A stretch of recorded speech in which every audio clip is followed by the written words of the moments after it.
Information technology university से मैं दावत देता हूं नवीद अहमद को, जिनकी उर्दू मज़ाहिया तकरीर का मौजू है सुना है उसका मनी लॉन्ड्रिंग का धंधा है। ख़वातीनो हज़रात, सबसे पहले तो मैं सलाम पेश करना चाहूँगा GCU डिबेटिंग सोसाइटी को, क्योंकि इन्होंने पाकिस्तान डिबेटिंग सर्किट को हमेशा बेहतरीन स्पीकर्स दिए हैं। ऐसे स्पीकर्स जो अपनी आवाज़ से बुखारी ऑडिटोरियम पर सहर तारी करते रहे। आज भी आपके सामने ऐसे ही दो बेहतरीन स्पीकर्स मौजूद हैं। एक इस दीवार पे लगा हुआ है, दूसरा उस दीवार पे लगा हुआ है।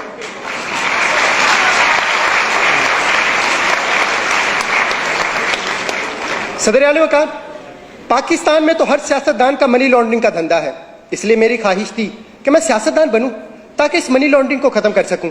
इसलिए मैंने सियासत के मैदान में कदम रखा, फिसल गया। मैंने फिर सियासत के मैदान में कदम रखा, फिसल गया। फिर मुझे एक बाबा जी ने कहा कि सियासत के मैदान में सिर्फ वो नहीं फिसलता जिसने बूट पहने हुए हो।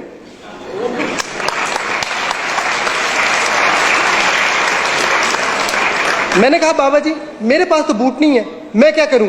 कहने लगे आपने घबराना नहीं है, तुम बूट पॉलिश कर लिया करो।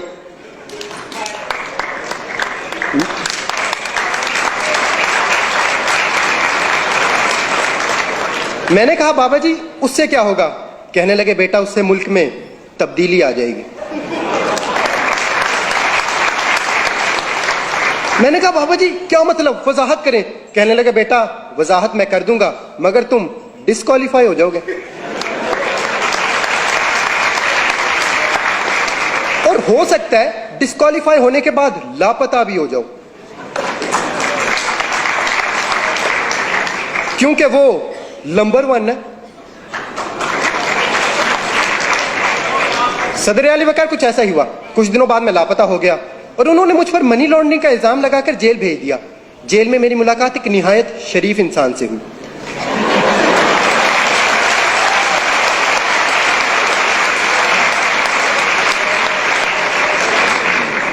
वो बहुत दरवेश इंसान थे। खाना खाते वक्त एक निवाला खाते, एक दीवार को लगाते, फिर एक निवाला खाते, एक दीवार को लगाते। मैंने उनसे पूछा ये आप क्या कर रहे हैं? कहने लगे खाता हूं, लगाता भी तो हूं।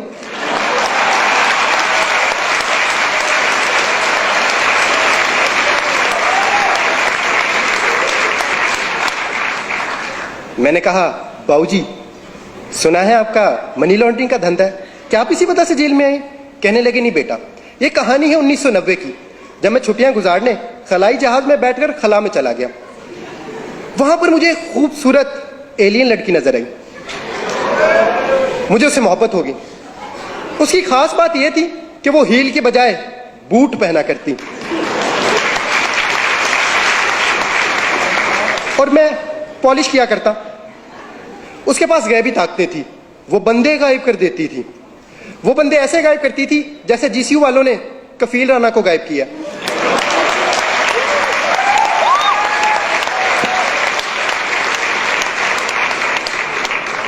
फिर मेरी सालगिरह आई और सालगिरह पे उसने मुझे कुर्सी दी। 2.5 साल तक मैं कुर्सी के साथ खेलता रहा, फिर उसने कुर्सी वापस ले ली। प्यार मोहब्बत का ये सिलसिला ऐसे ही चलता रहा कि 1999 आ गया।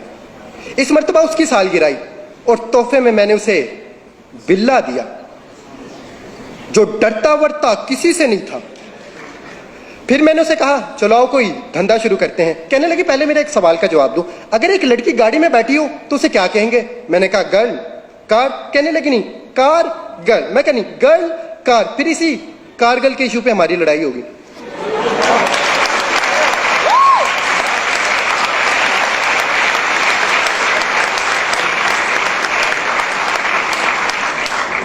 लड़ाई इतनी शदीद हुई कि उसने मुझे घर से बाहर निकाल दिया। उस दिन मैंने ये पहली मर्तबा सोचा था कि मुझे क्यों निकाला।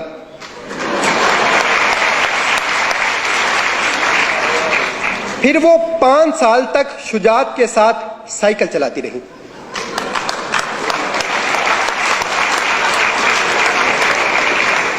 और रहमान का फजल तो उसके साथ था ही।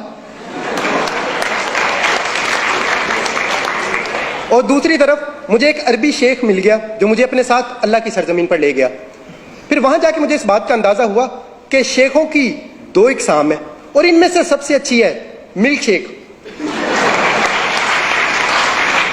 फिर वहां पर मैंने खजूर की रेडी लगाई।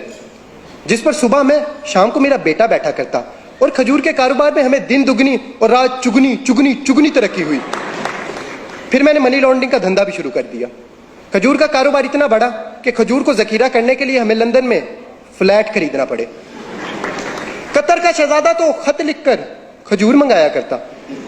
माइक्रोसॉफ्ट ने भी हमसे कई मुआहदे किए कैलिबरी में। फिर मैं सारा धंधा छोड़कर घर वापस आ गया, क्योंकि अब वो रहीम और मेरी तरह शरीफ हो चुकी थी। फिर मैं उसे मिलने गया और मैंने उसे कहा, थैंक यू रहीम शरीफ।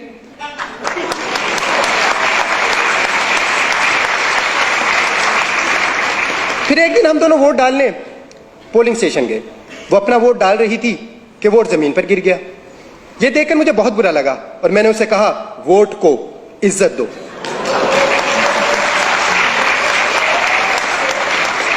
इस बात पर उसे गुस्सा आ गया और उसने मुझे कमर तोड़ जवाब दिया। मैंने उसे कहा, फिर उसने मुझ पर मनी लॉन्ड्रिंग का इल्जाम लगा दिया और उसे मेरी मोहब्बत को ठुकरा कर किसी और के पास चली गई। मैंने कहा, बाबूजी आप उससे इतनी मोहब्बत करते थे, उसके लिए मनी लॉन्ड्रिंग छोड़ देते। कहने लगे, कैसे मनी लॉन्ड्रिंग छोड़ देता, फिर मेरे बच्चों का क्या बनता, क्योंकि उनकी लंदन में तो क्या पाकिस्तान में भी कोई जायदाद नहीं है। और अगर मैं मनी लॉन्ड्रिंग छोड़ देता तो रोटी कहां से खाता। मैंने कहा, देखें रोटी का वादा अल्लाह ने किया है और सालन आप लंगर खाने से ले लेते।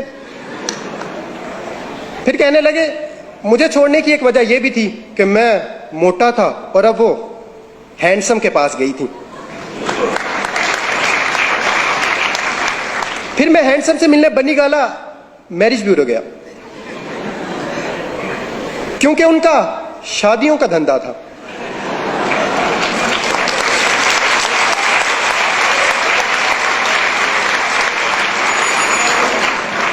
मैंने उनसे पूछा कि एलियन लड़की को आपसे मोहब्बत कैसे हुई। कहने लगे, ये मई के महीने की बात है, जब मैं तकरीर करते हुए स्टेज से गिरा। जब एलियन लड़की को यह मालूम हुआ कि मैं गिरा हुआ हूं, तो फिर उसने मुझे कुर्सी दी, टायरों वाली, जो रिमोट से चलती थी। मगर पता नहीं क्यों रिमोट नहीं दिया।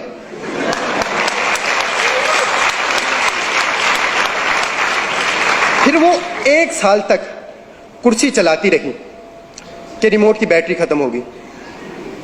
उसने चार्ज करना चाहा, प्लग दूर था, इसलिए फिर मैंने उसे एक्सटेंशन दी।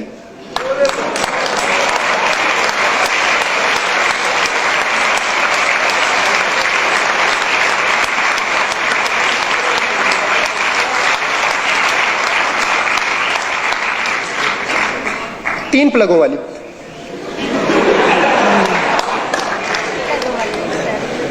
क्योंकि उसकी उम्मीद नाज का हमसे ये मान था कि आप सर्विस बढ़ा दीजिए।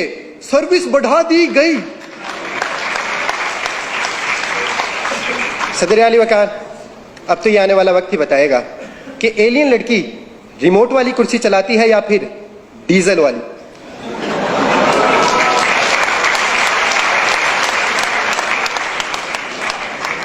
मगर मैं इस तमाम कहानी के बाद अब सियासतदान नहीं बनना चाहता, क्योंकि हमारे हुक्मरानी सियासतदानों की नहीं बल्कि एलियन लड़की की है।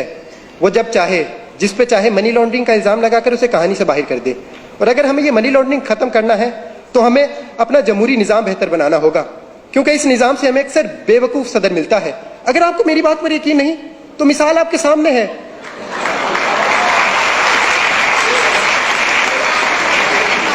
अमरीकी सदर की। शुक्रिया। इस साल बेहतरीन उर्दू मुक़र्रिर का एजाज़ हासिल किया IT यूनिवर्सिटी लाहौर से नवीद अहमद ने।